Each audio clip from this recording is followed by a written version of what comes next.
नमस्कार दोस्तों, स्वागत है आपका A to Z स्टोरीज अद्भुत ऑफिशियल पर।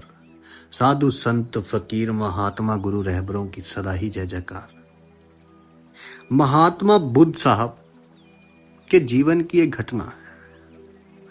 उन्होंने नियम बना रखा था कि वे अपने संघ में स्त्रियों को स्थान नहीं देंगे।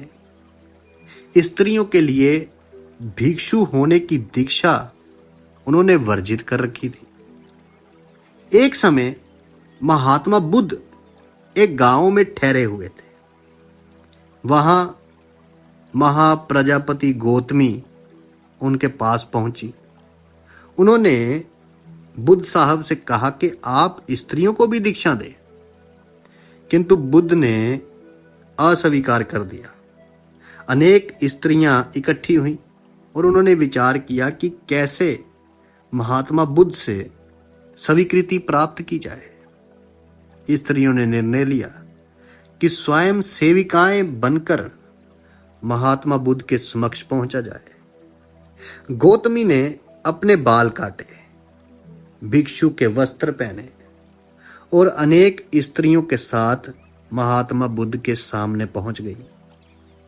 उनकी ये मांग थी कि स्त्रियों को भी दीक्षा दी जाए।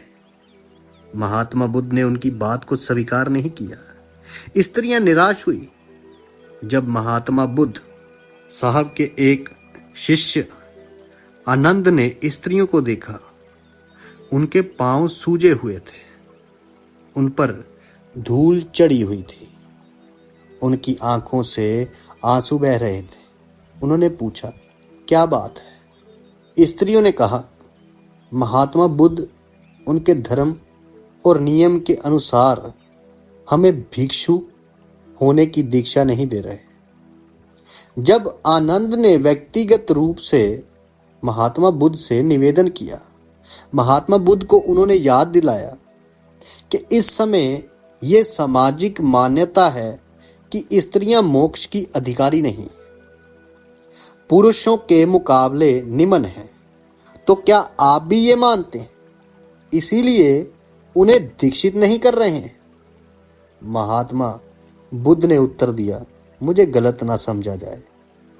मेरी मान्यता है कि पुरुष की तरह ही स्त्री भी निर्वाण प्राप्त कर सकती है, लेकिन मैं कुछ व्यवहारिक कारणों से स्त्रियों को संघ में शामिल करने और दीक्षा देने की स्वीकृति प्रदान नहीं कर रहा।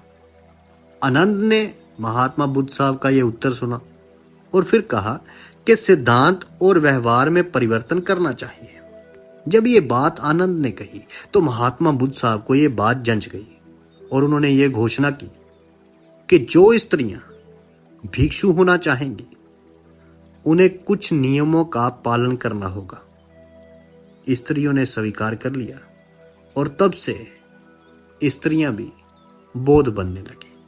अब यहां से इस बात का स्वयं पता चलता है कि जितने भी संत आए, महात्मा आए, गुरु रहबर पीर फकीर आए, उन्होंने स्त्रियों को कभी भी निम्न नहीं समझा, बल्कि या तो अपने से ऊपर समझा, पुरुषों से ऊपर समझा, या फिर उसे बराबरी का अधिकार दिया। लेकिन कुछ धर्म जैसे औरत ये नहीं कर सकती, औरत वो नहीं कर सकती, तो ये कुछ ढोंगी लोगों की बनाए हुए चीजें हैं, उन्होंने बनाई। और इसीलिए ऐसे महात्मा आए, महात्मा बुद्ध जैसे। गुरु नानक देव जी ने कहा कि सो क्यों मंदा आखिए जित जमे राजान, औरतों के बारे में कहा। और ऐसे ही महात्मा बुद्ध साहब ने फिर बराबर का करके उसमें चेंज कर दिया, जो परिवर्तन ले आए सिद्धांत में भी और व्यवहार में भी, जिससे उस समय लोग जो निम्न समझते थे स्त्रियों को, उन्हें पता चल गया कि हम गलत रास्ते पर। और ये संत, गुरु रहबर, ये महात्मा इंसानों को सही रास्ते पर ही लाने के लिए दुनिया में आए। साधु संत फकीर गुरु रहबरों की सदा ही जय जयकार।